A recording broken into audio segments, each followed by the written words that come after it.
Hi, and welcome to Life, Leadership and Change. I'm your host, Cara Hawkins. This show is built around three big topics: who we are, how we lead, and the world we're creating together. Each episode, I sit down with entrepreneurs, creatives, academics, and change makers from around the globe to share real stories and insights about inner growth, purposeful leadership, and shaping bigger systems for the better. Whether you're here for the big systemic questions or the deeply personal ones, or the parts in between, there's something here for you. Now, this is the first of two bonus Q&A episodes following the 4-part mini-series on complexity leadership that I ran with my guest, Dr. Aiden Thornton. Please feel free to check out those episodes if you haven't listened yet, or you can jump straight into these juicy questions now. Enjoy! Thanks for joining us again, Aiden, for this Q&A session on complexity leadership and all surrounding topics that we were talking about. It's an absolute pleasure. I'm delighted to be back and can't wait to dive into the questions. Yeah, me too. We had some fantastic questions coming through from listeners over the last few weeks. So Yeah. we're dividing them into practical questions and some more conceptual questions. So today is a focus on some of the practical questions. And as a recap from what we've covered in our 4-part mini series, we started off with what complexity is and why it matters, which is a really big topic to start with.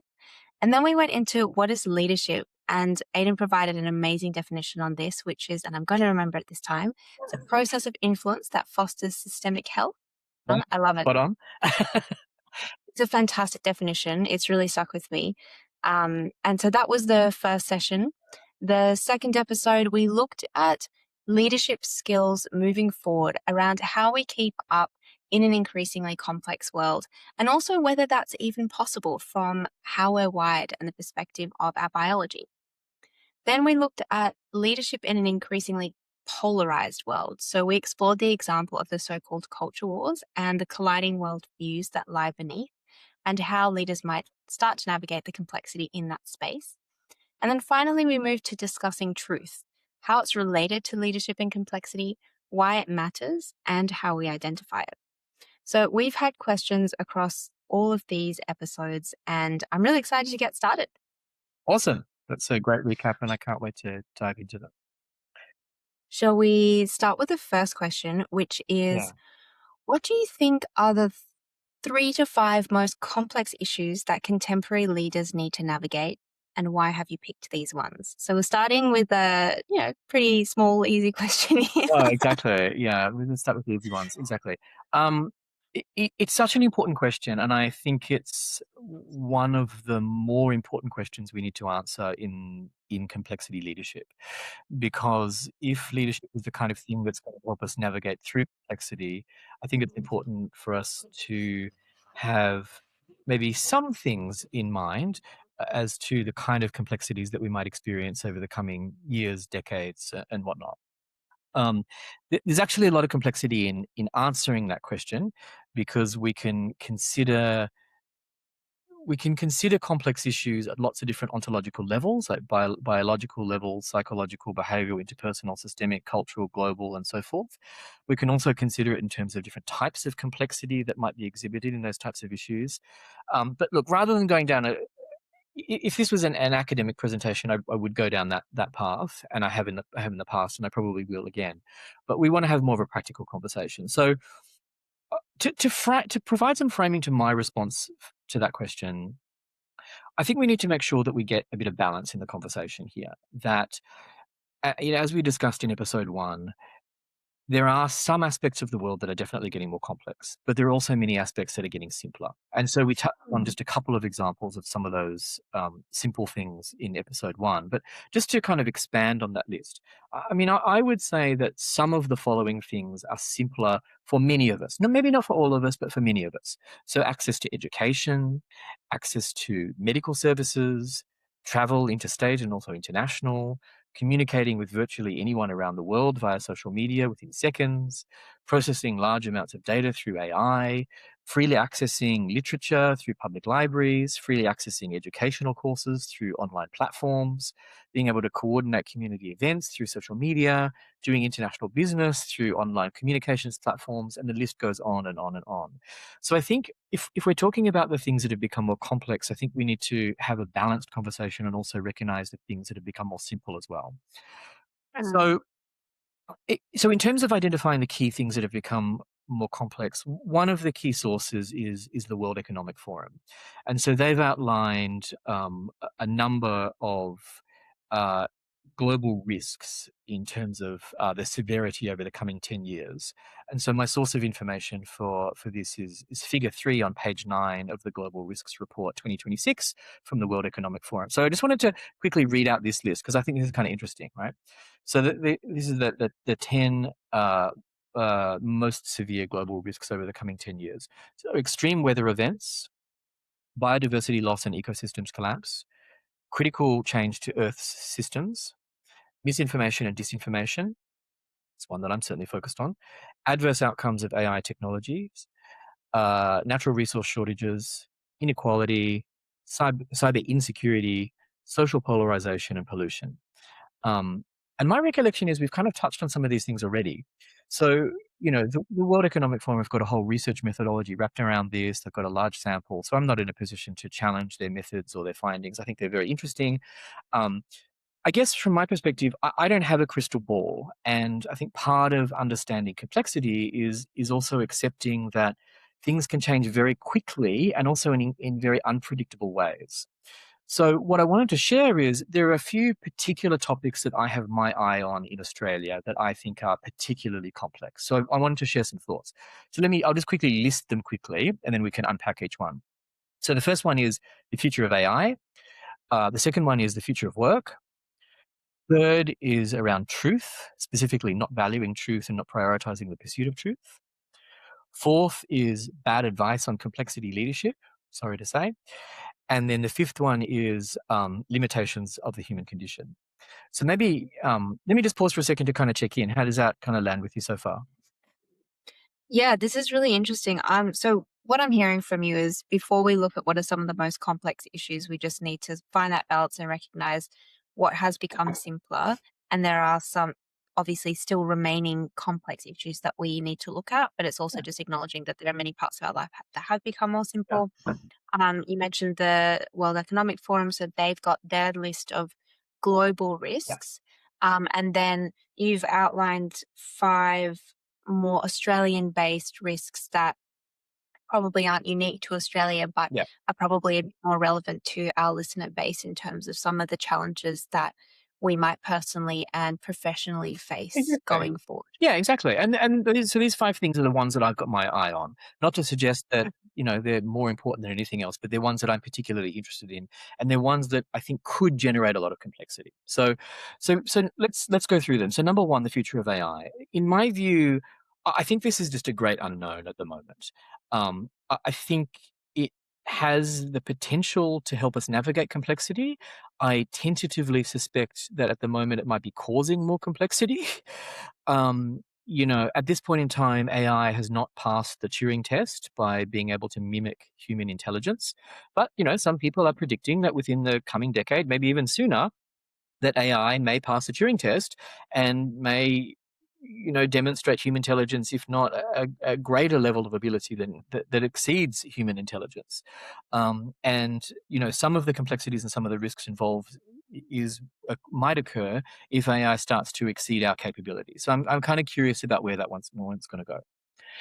The second one around future of work, which is kind of related to the AI question. I think there are some pretty big questions around employment and what roles will exist, what roles won't exist.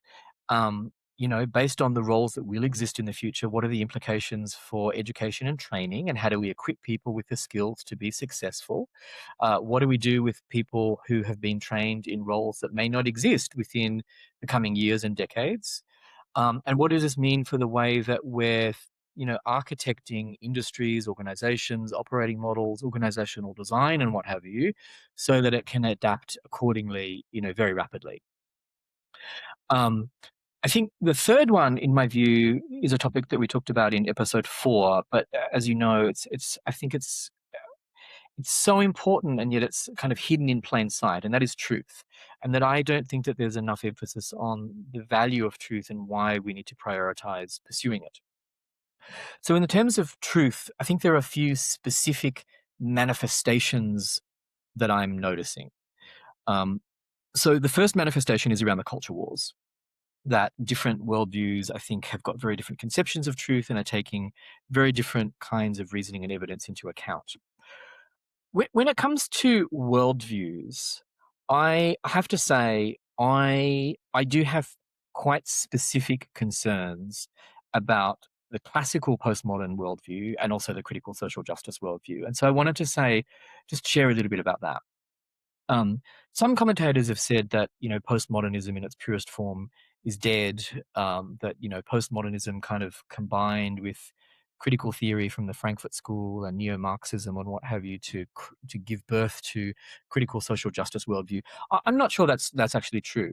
Over the past few years, I have consistently heard people talk about things like Western knowledge systems versus indigenous knowledge systems, my truth versus your truth, that different cultures have different truths. And this way of thinking about things, I think, is dependent on a more classical, postmodern kind of worldview. The reason that I'm have some concerns about the postmodern worldview and the critical social justice worldview is for two main reasons. One is I think that these two worldviews have a high level of influence over particular parts of society, specifically public sector, universities, the health sector, human resources, and also some parts of public discourse. And possibly even more seriously, I don't think either of these worldviews place a strong emphasis on the pursuit of truth. And they do this for different reasons. So a postmodern worldview would potentially dispute the legitimacy of objective truth, whether it's obtainable, whether it exists, whether it's something that we can ever identify and approximate. The critical social justice worldview will often replace an emphasis on truth with an emphasis on equity. Um, and as sympathetic as I am to some of those views, I haven't often heard people coming from a critical social justice worldview start a conversation by inquiring into is it an objective fact that there's systemic oppression in this situation, right? I don't often hear conversations starting from that position. What I hear conversations starting from is power is inherent in all social contexts. Power is a product of systemic structures. There is systemic oppression here, and it's my job to do something about it. And it's not clear to me that that's really starting from a place of inquiring about objective truth. So I've got some concerns about that. I think the second manifestation of my concern about truth is particularly in the education sector, specifically in universities. And there's a lot of people commenting on this at the moment, and I'm one of them. That that again, I don't want to overgeneralize and talk about all universities, all departments, all schools, because that would be an overgeneralization. But specifically for business schools, for social sciences, for arts, for humanities, I think many of us are seeing a pretty strong emphasis on ideology at the expense of truth. And I don't know if you've seen it, but there was a report released from Deakin University last year, which said pretty persuasively that a third of Australians no longer trust universities. And some of the reasons for that diminishing trust is an inability to engage in free inquiry, free speech, to prioritize truth over ideology. From a very personal perspective, over the past, I would say, 2 years, I've had conversations with, I want to say, somewhere between 10 to 15 professors at different universities. And many of them have said quite openly, we're not focused on truth. We don't prioritize truth. We're not that interested in truth. We don't think it's that important. Um, but from my perspective, I've got some pretty serious concerns Uh, about that. yeah, can I ask why they're not prioritizing truth? Because I can see, and actually, sorry, maybe you can just recap so the postmodern and the critical social justice Yeah. worldviews.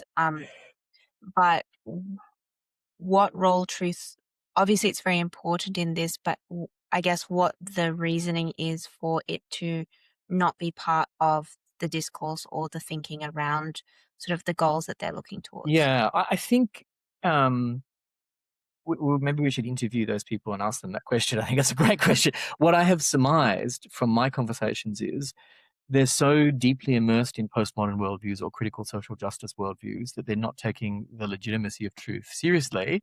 So they think that truth varies from one culture to another culture, or truth is so old hat. Truth is a Western concept. Truth is inherently been infected with Western ways of thinking and so forth, and we need to go beyond that. And I've got some pretty serious concerns about that, because I think if we have senior professors who are doing research that's not intended to approximate truth, then what exactly are we doing with the research? Because I'm not quite sure what the purpose of research is other than approximating or identifying truth. I mean, even if you want to find out about other people's subjective perspectives about things, you can still find out objective truths about other people's subjective perspectives.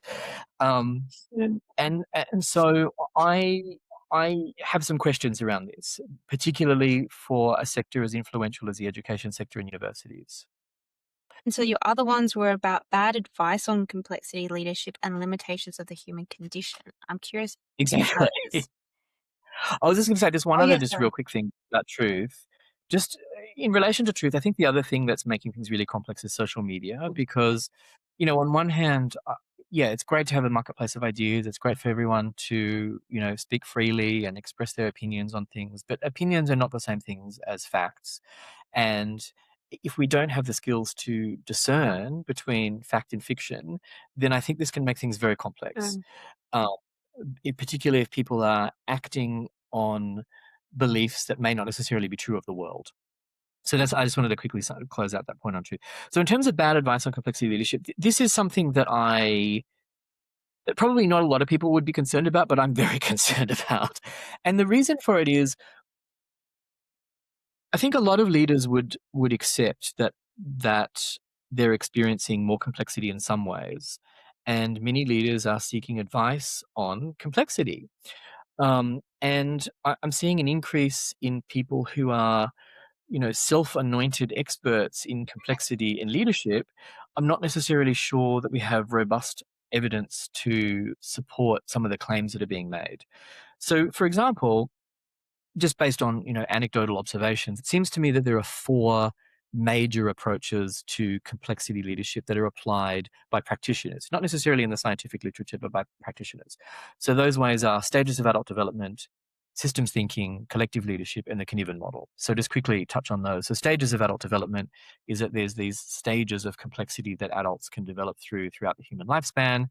Systems thinking, we've kind of touched on a little bit, so looking at kind of connections and relationships between different parts of a system. Collective leadership, I think, is fairly self-explanatory, and the Cynefin model um, makes the claim that some approaches to sense making and decision making are better fits in different contexts. So if you have got a simple kind of context, then there's a particular approach that's better. If you've got a complicated context, then there's one approach that's better. If there's a complex context, then there's another approach that's better, and so forth. And I'm concerned about a lot of the claims that are being made about all of these four schools of thought. So if I just quickly go through them. So stages of adult development, I'm concerned that there are some people that are relying on theories of stages of adult development that have relatively little to do with complexity, that people are using psychometric instruments that have never been shown to measure complexity and have never been validated, and that some coaches and consultants are recommending practices that have never been shown to develop leaders in complexity. So I just don't see a lot of basis to that claim. So in terms of systems thinking, from an empirical perspective, different types of systems thinking have not been shown or not been consistently shown to predict better leadership. So it's all very well for us to recommend systems thinking, but I'm not sure that we've got a lot of evidence to support that. From a collective leadership perspective, I think that collective leadership absolutely has a role to play, but to suggest that it needs to be the focus for the future, it is the most appropriate way to navigate complexity, I think flies in the face of the empirical evidence we have available.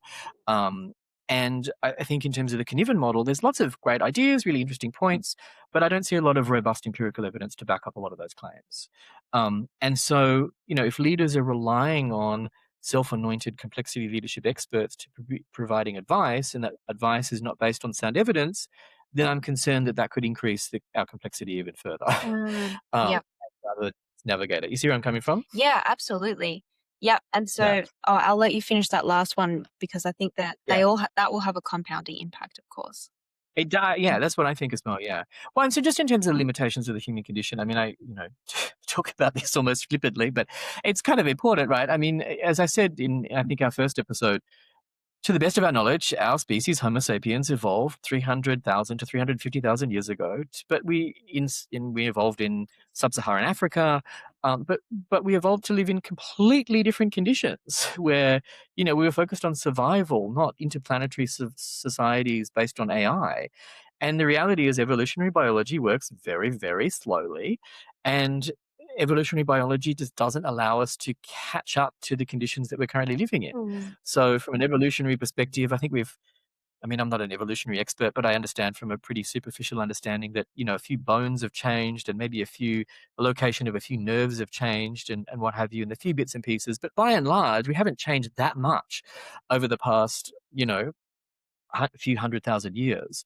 And I think this makes things really complex because we're just not the kind of species that was evolved to deal with this much complexity, which is why we need to think about how we can scaffold our own limitations. Yes, and I like that approach, that thought of being able to scaffold the limitations. There's at least Mm. something constructive we can try and do around that. Okay, Yeah, so if we go back to the question of the top 3 to 5 most complex issues that contemporary leaders need to navigate and why, from the sounds of it, yeah, obviously there's the bigger list of global risks, but you've yeah, mentioned the future of AI, the future of work, truth, bad advice on complexity leadership, and limitations of the human condition. I think yeah. that sounds like a pretty great summary based on the conversations that we've had so far.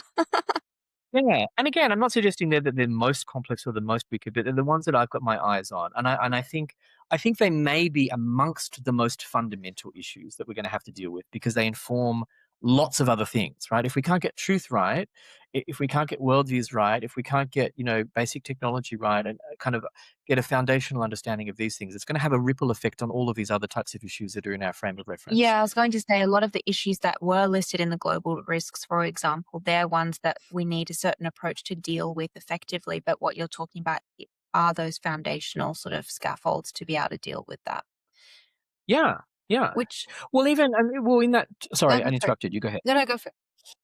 No, I was just going to say, well, because the World Economic Forum has got quite a few environmental type risks in there, and I acknowledge that yes, we do need to consider these environmental risks and the complexity of them much more seriously. I agree with that, but I'm also not a climate scientist. I'm not an atmospheric physicist. But the thing is, one of the complexities in dealing with a lot of these environmental issues depend on addressing competing truth claims, right? It can't be the case. It can't be the case that climate change is an existential threat. Climate change is happening and it's not an existential threat.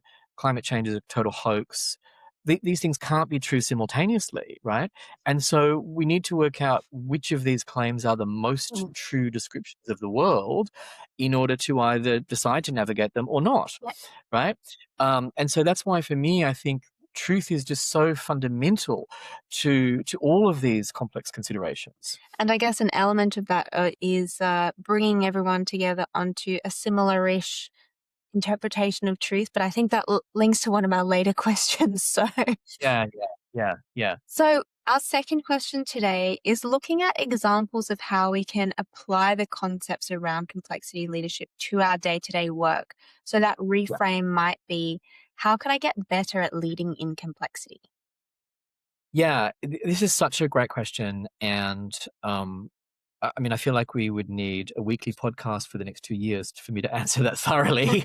So I'll give you a kind of a more superficial answer for today, but maybe we can unpack it at some point in the future. Mm. And actually, because this question keeps coming up so often, I'm now, by popular demand, I'm now running 2-day complexity leadership labs and also a 10-month complexity leadership process to do a deep dive into these topics.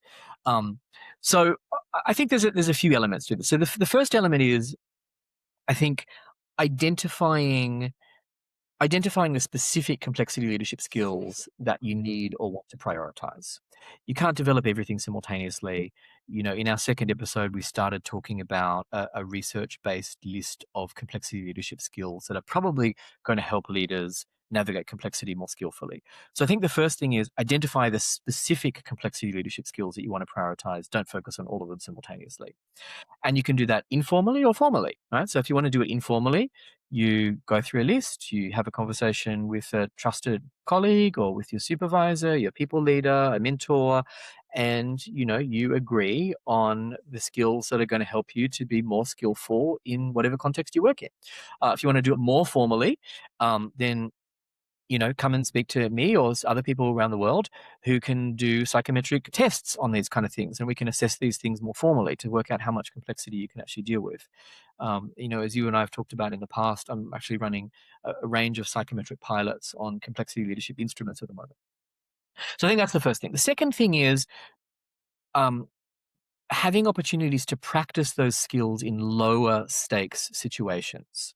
And by lower stakes situations, I mean, not necessarily high risk decisions, not decisions where everyone's emotionally charged in the room, not the kind of, we got to sit around the boardroom and you've got polarized perspectives or those kind of things. Like something like a team meeting or a casual conversation, over lunch or something like that. I think that's kind of step 2. And step 3, or element 3, is to start practicing those skills in much higher stakes situations, so that not only can you stay calm, cool, and collected when you're on your meditation cushion practicing your Vedic meditation, but you can actually draw on that sense of calm, cool, and collectedness in the boardroom when there are conflicting perspectives.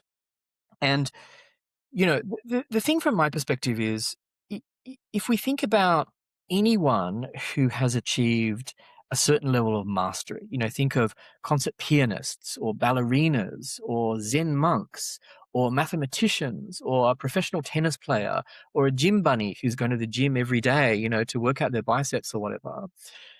Generally speaking, there are 3 main things that these people will do. The first thing that they do is they make sure they've got access to high quality content knowledge from the best teachers and the best mentors. Okay, so high quality content knowledge. The second key ingredient is they have opportunities for daily practice. Okay, they can practice these things on a daily basis in different contexts. And the third thing is they participate in a system that gives them feedback and helps them to correct their practice so they become more masterful over time. So let's think of tennis, right? So I've been a tennis player since I was a kid. I almost became a junior professional, but I wasn't quite good enough, or I wasn't quite tall enough either. But nevertheless, I play a lot of tennis, right?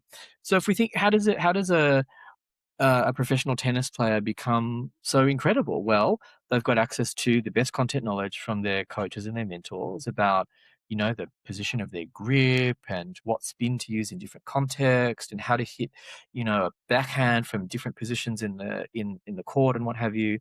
The second thing is they go out on the court and they do daily practice. And sometimes that's just a tough slog. It's not necessarily enjoyable. It's not necessarily rewarding. It's not necessarily gamified. It's just hard work to practice the skill that you're passionate about. It's hard work to practice the skill that you need to become more masterful in to succeed in the context you want to succeed in. And the third thing is they've got a system where, that gives them feedback. So they're being recorded on camera. There's different people looking at their strokes from different perspectives.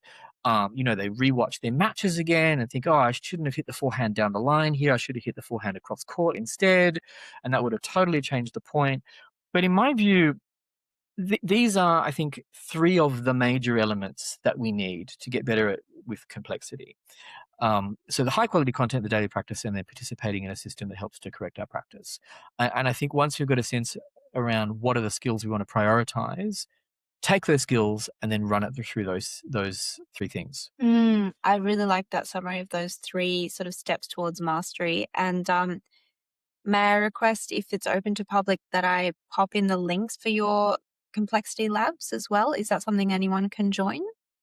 Yeah, absolutely. So, probably if people want to connect with me, probably the best place is either LinkedIn or Substack. I'm just finalizing my Substack, and I'm going to put all of that stuff on Substack Amazing. soon. So, yeah, if anyone wants to chat about it or just kick around ideas about it, then feel free to reach out, of course. Fantastic. Yeah, I'll make sure to include that as well. But yes, very much agree around the high quality content knowledge, the daily practice, and the system that helps them correct and improve. And I think that having that mentorship, as you mentioned, is super important. And I think in an maybe there's sometimes less emphasis on this, and I think that really having that mentorship is so, so, so important. So being able to reach out to people, Yeah. putting yourself out there as a mentor, is an incredible way to sort of connect with people and either learn more or help others to learn as well.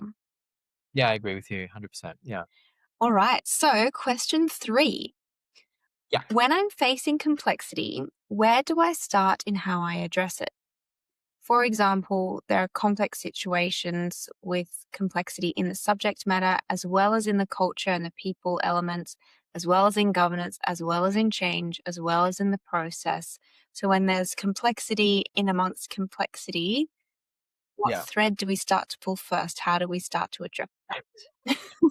Yeah. Well, again, we need to go back to our weekly podcast for the next 2 years, and I can ask this thing. It's a great question. It's a great question, and it does deserve a thorough answer. So I'll give you a quick answer now that may start getting us help people, get pointed towards the right direction.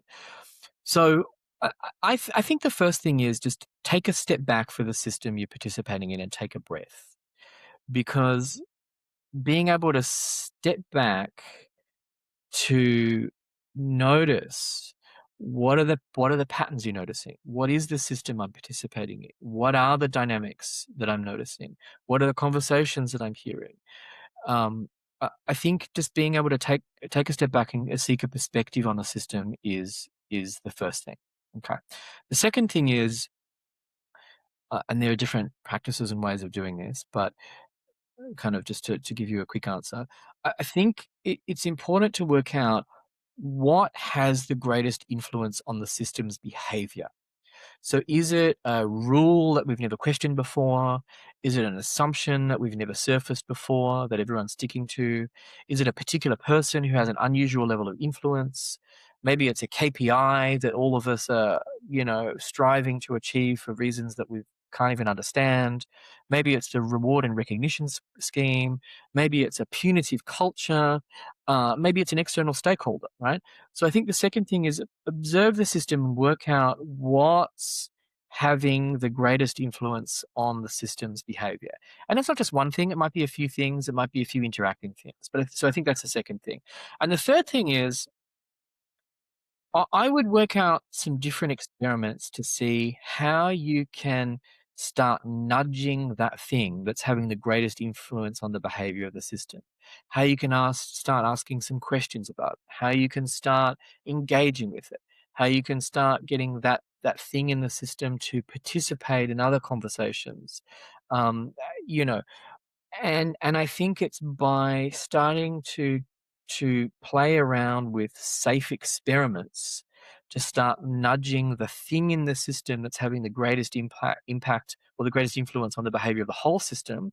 This is how we start to think about um, working through something that's wildly complex.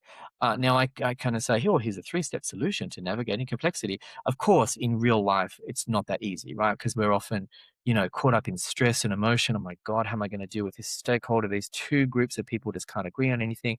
So yeah, I mean, I certainly appreciate there's a lot of complexity involved in doing that, but I think generally speaking, they're three of the things that I would start with, not necessarily end with those things, but start with as ways of getting into navigating complexity more skillfully. I like those three, and it's making me think about how I've applied it in the past and now. And I'm wondering where clarity sits in that, because one thing that I've noticed is that something that often compounds existing complexity or creates its Yeah. own complexity is a lack of clarity, especially if people have been in the space for a long time. There are a lot of things that are unwritten, unsaid, but it ends up that there are often a mismatch of expectations and assumptions that when you actually Yeah. get down to it, there is a lot of work that clarity can do to take some complexity out of the situation so you can see what complexity remains. Would you call Yeah. that one of the influencing factors that you'd start nudging, or is that a different? I think it could be, yeah. I mean, I think the thing around clarity and ambiguity is an interesting one, right? Because in contexts of high complexity, we would often expect a lot of ambiguity and a lack of clarity. However, a high ambiguity and a lack of clarity does not necessarily mean it's because of high complexity, because it's quite possible to have low clarity in simple conditions where people have weak Mhm. communication skills or where we just don't have the data available. So low clarity doesn't necessarily mean high complexity, but high complexity will often mean low clarity. Yes. But yeah, I think that is one of the things. Yeah, and even just being able to put a stake in the ground around what's at least one thing that we can be clear about here. Yeah, it's always a good start.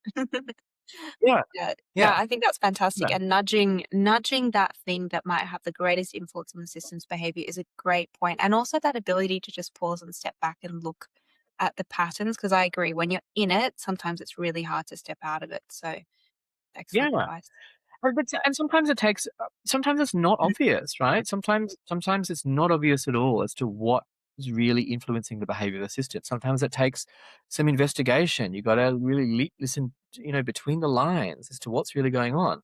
And sometimes the thing that's influencing the system is not necessarily in your Yeah. control, but the person who can control it might be someone that you can Mm. influence. Um, and so even if you're, 10 steps away from the person who can influence the thing that's going to nudge the behavior of the system, even that in itself is kind of an important insight in my view. Yeah, absolutely. No, absolutely. Yeah. All right. So, question 4 is an assertion that isn't collective leadership the most effective way of navigating 21st century complexity? Well, I'm so glad you said it's an assertion because I affirm, yes, that is an assertion. So, um, where do we start with that? Okay, so that question, can you just Yeah, ask me the question again? absolutely. So it's Isn't isn't collective leadership the most effective yeah, way of navigating 21st century complexity, which you have touched on in yeah, your first answer around complex issues and the challenges around some understandings around what yeah, complexity leadership is, but this right. one specifically around collective leadership.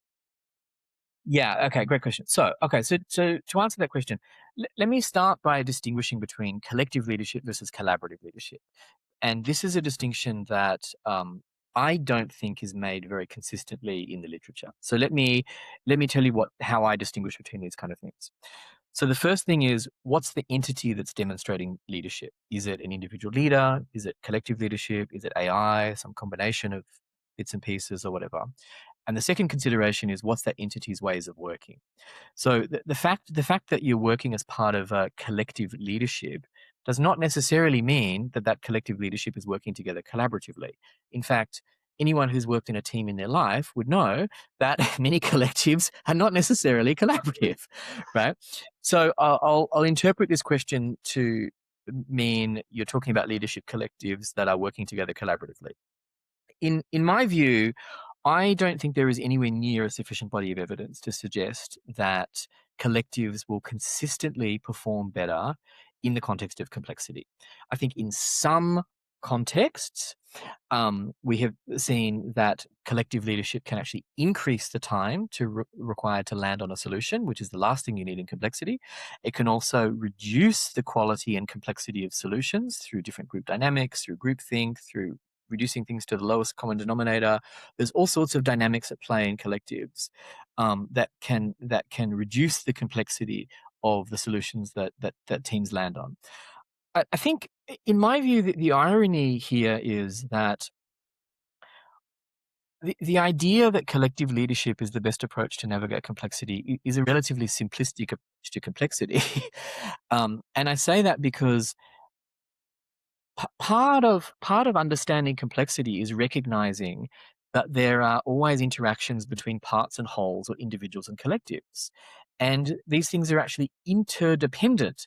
It's actually the individuals and relationships between individuals that make up the collective, and the collective provides resources, support, protection, and what have you to the individuals. So these things are mutually interdependent. And I don't think it makes any sense to privilege individual leaders or collective leadership, because they work together to kind of create this, emergent factor of leadership. And I suspect that good individual leaders play a strong role in fostering collaboration, and collaboration plays a strong role in fostering good leaders. Um, so I think that's the first thing. The second thing that I would say is that the other part of understanding complexity is recognizing that systems behave differently in different Mm. contexts. And what that means is that there are going to be some contexts in which collective leadership is the best possible approach. There might be other contexts in which collective leadership is the worst possible approach. And so I think we just need to think a little more skillfully about what are the contexts in which to apply collective leadership. If you were going to do a scientific experiment on this, then there's an awful lot of things you would need to take into account. So firstly, you would need to have a way of comparing individual leaders versus collective leadership. The second thing you would need to take into account is the complexity of the task, and that depends on having robust ways of measuring complexity. The third thing you would need is a way of looking at the complexity of the context, which means you would also need to have robust ways of measuring contextual complexity. The third thing you would need is, fourth thing you would need is the time pressure that the team is under. Do they have really constrained time frames, or do they have lots more time to work within?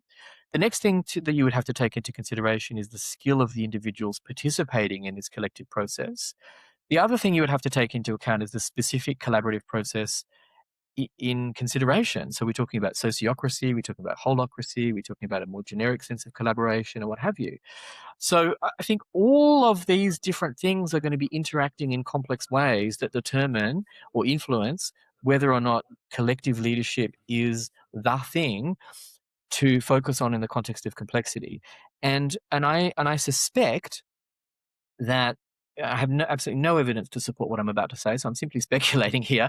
But I suspect in the long run, what we'll probably find is it's really got nothing to do with or not nothing. It has very little to do with the entity demonstrating leadership. It's about the effectiveness of the process that's being enacted in relation to leadership. So it doesn't matter whether it's an individual leader or collective leadership or AI or some combination of them. That bit is less relevant. What's more relevant is what is the process of leadership that they're demonstrating in order to lead. Mm. I suspect that's what we're probably going to find in the long run. I think what I'm also hearing from you is that we need to be a lot more nuanced and less, that is a bit of a generalization in the sense of collective leadership being the most effective way of navigating 21st century Yeah, complexity. As you said, there are different yeah, contexts and so many different nuances to understand what might be best in any context. But also what I'm hearing from you is that it's really about the process as opposed to, what yeah. form it takes. I suspect so. I suspect Mm. so. Um, and and this again is an example of what I mean about unfounded claims about complexity leadership. So this is where I think leaders need to be a little bit cautious about who they're listening Mm. to take advice about complexity leadership, because I mean, here's one quick and dirty way to test this idea, right? We could say there are socialist countries based on more collectivist cultures, and there are capitalist countries based on more individualistic cultures. And if collective leadership is consistently better, then we would expect socialist countries to be consistently outperforming capitalistic countries. And that is not true. There's a lot of mixed evidence on this, that actually different countries perform better in different conditions, that on different indices, Mm. some socialist countries perform better, in other indices, capitalist countries perform better, and so forth. And in fact, there might be a little bit of evidence, although I haven't read too deeply into it, but there might be a bit of evidence that suggests that it's actually mixed economies where we take individualism and collectivism simultaneously that are actually performing the Mm. best. And so this gets to my point around interdependence. Yeah, yeah, absolutely. All right. So, our next question: how do you manage the Yeah. risk that some people will be offended by conversations about the culture wars or think that such conversations are divisive? Yeah. How do I answer that question? how do I answer that question in a way that doesn't offend people? So here's the thing. It's a great question, but to be honest with you, my response to that is somewhat of a polarity, because on one hand, I really don't care very much if people are offended, because being offended is not an argument. On the other hand, we need to care enough to create a space for people to explore these topics, because these topics are impacting people's lives. So if I just unpack both sides of this polarity for a second. So on the couldn't care side, the my view is, being offended, if you want to be offended, you be offended. But being offended doesn't constitute an argument. Being offended doesn't make your view more true than my view. Being offended doesn't make your view more ethical than my view. Being offended doesn't make your view more defensible than my view. And I could say that I'm offended by your offense. Anyone could be offended by anything. Um, and I think my concern about this is offense is sometimes overused as a strategy to shut down conversations about things that make people feel uncomfortable. And I just don't think that constitutes a very persuasive argument.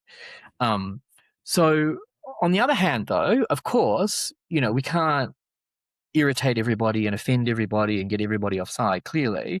So we do need to create a space to engage a sufficient number of people in engaging with these conversations, in recognizing the importance and impact of the culture wars, and recognizing that, hey, maybe colliding worldviews does play a role. Creating a deep space for people to explore the truth of their own Mm. beliefs. Um, so I think it's a bit of a delicate balancing act that kind of depends on the context. Um, yeah, that's kind of what comes up for me. Yeah, I would really agree there. And without going too deeply into it, I think, there are ways to have conversations that are respectful, but we also need to have a level of maturity to be able to engage in conversations that question our own views without, um, I mean, we're welcome to disengage to recalibrate, but to maintain Yeah, engagement in the conversation in the long term, that is also on our own um, exactly. responsibility. Yeah. I totally agree. I totally agree. Yeah. Yeah. Yeah. Well, I guess this last question is somewhat linked, but I'm very excited about it. It is a bit longer, but I'm really excited for the application. And it references Okay. specifically episode 3 as well around the culture wars, where, Oh, yeah. yeah, you referenced the idea that people can operate from 7 different worldviews, or you highlighted 7 key worldviews in that: Yeah. indigenous, theological, modern scientific, classical, postmodern, critical, social justice, spiritualist, and metamodern perspectives. And you mentioned that often these groups aren't really speaking the same language. So, from a business and a Yeah. leadership perspective, how can we better understand and communicate across these worldviews Yeah. and perhaps help unify these perspectives, or at least create enough shared language that we can start reducing culture war division and move people towards a bit more cohesion? Yeah, it's such a powerful question, and look, I don't necessarily have a great answer to this. I think there are a few considerations that come up for me. First of all, you did a great job getting through all of those 7 worldviews. I often get tongue-tied when I start them, so you did a great job. So I think the first thing that I would probably consider is including some of these considerations in a complexity leadership capability framework. That I would include something like navigating diverse worldviews as an explicit Yes. capability. I would include things like stewarding people towards objective truth as an explicit capability. Um, I would call out these things quite explicitly so that we can talk about them, we can surface them. We've got a mutual language around navigating diverse worldviews. This is your worldview, this is my worldview. At least we've got a way of participating in that conversation. I think that's the first thing. I think the second thing is, again, for me, it's a bit of a polarity. We talked about this a little bit, I think, in episode 3. There's a bit of a polarity between allowing people to have diverse worldviews, which I think we absolutely have to do in the spirit of democratic principles. And on the other hand, I think there's also a good reason to actively encourage people to adopt worldviews, arguments, evidence, reasoning that allows people to pursue objective truth. And these two things can kind of feel like their intention sometimes, right? Because yeah, I absolutely give you permission to have a worldview that I think is totally false, and I need to do that to be a good citizen to participate in a democracy. But at the same time, I also kind of want to create a space for you, for me, for all of us to examine the truth of our own beliefs and actually recognize the importance of pursuing the true beliefs so that we can interact with the world, as we talked about in our fourth conversation. So I think it's kind of just navigating the polarity between those two things. I think the third thing is, in my view, a lot of good conversations start with a powerful question. And one of my personal favorite questions is, how do you know that? Right? If someone makes a claim about pretty much anything, one of my favorite questions is, well, how do you know that? And I think people's answer to that question can be very illuminating because it will reveal a little bit about how they got to that conclusion, how long they've had this belief, what evidence are they considering, what their argument is. Do they just have a circular argument? Do they believe things for no reason? Even that can be insightful. So I think starting a conversation with some of those powerful questions can be really good. And the fourth thing is, this is a topic that my colleagues and I are going to be exploring in this upcoming event that we talked about in episode 3, which is all about the cultural wars and colliding worldviews, so that we can start this exploration together. Because at the end of the day, I don't think any of us has the answer to navigating the cultural wars and colliding worldviews.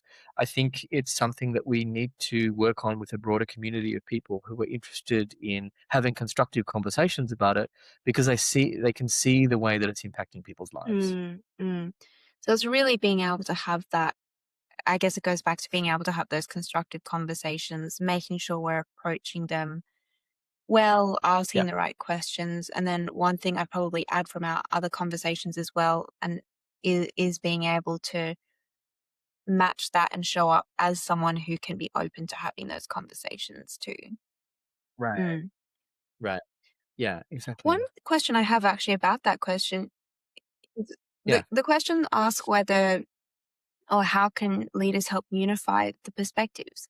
Is that actually the Yeah. intent? Or what is, I guess, our overall goal to create? If the goal is perhaps more cohesion and harmony, Yeah. is getting on the Yeah. same page or unifying perspectives the way to do it? I don't think there's not necessarily, no. I think a meta-modern worldview would probably argue that there's a way of integrating these things in a more coherent way, but everyone doesn't necessarily want to adopt a meta-modern worldview. Mm. So no, I don't think it's necessarily about getting everyone on the same page about, coercing people into adopting the same Mm. worldview or anything like that. I think it's about how do we navigate the tensions that occur when these worldviews bump up against each Yes. other? Okay. Okay. And I Yeah. think, yeah, that is a good distinction to make there. So it's about navigating those tensions as they go, being able to lead yourself and others through that. That's my view, Yeah. yeah. Yeah, I would agree. And I think having that self-responsibility is a big part of it and one of those complexity leadership skills that you mentioned in episode 2 as well. Mm. Amazing. Yeah. Was there anything you wanted to add to any of those questions before we wrap up for today? Because we've covered a lot of ground.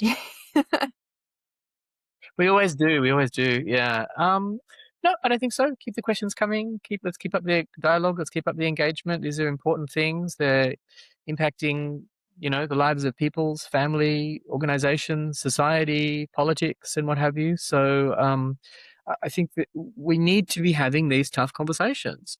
And also, I do want to say, if people have got counter arguments to what I've said, please make the counter Mm. arguments. Don't be offended, but please give me your counter arguments. I mean, I change my mind quite often about different topics, but I'm only willing to change my mind on the basis of a persuasive argument. Yes. Yeah. Um, so yeah, love to hear from people who've got different views Amazing. and take it from Yeah, there. feel free. I know Yeah. this is a Q&A episode, but if any other questions come up from this episode, please do feel free to ask us. We have our second Q&A coming up soon, and that one is more focused on some of the conceptual topics relating to this space around complexity leadership, and we've got a great list to go with, so I'm really keen to jump into that next. Yeah, me too. Okay, Can't wait. thanks so much for joining us today, Aiden. Thank you so much. Thanks for tuning in to another episode of Connection and Change. I hope it's left you with plenty to think about and to feel inspired by. If you enjoyed it, please be sure to hit subscribe to receive more episodes like this. And remember to leave us a review to help others find the podcast too. It makes a huge difference and it's a great place to let me know what you thought, what you loved, and what you'd like to hear more of. I always read each one. Thanks so much for being here, and I'll see you in the next episode.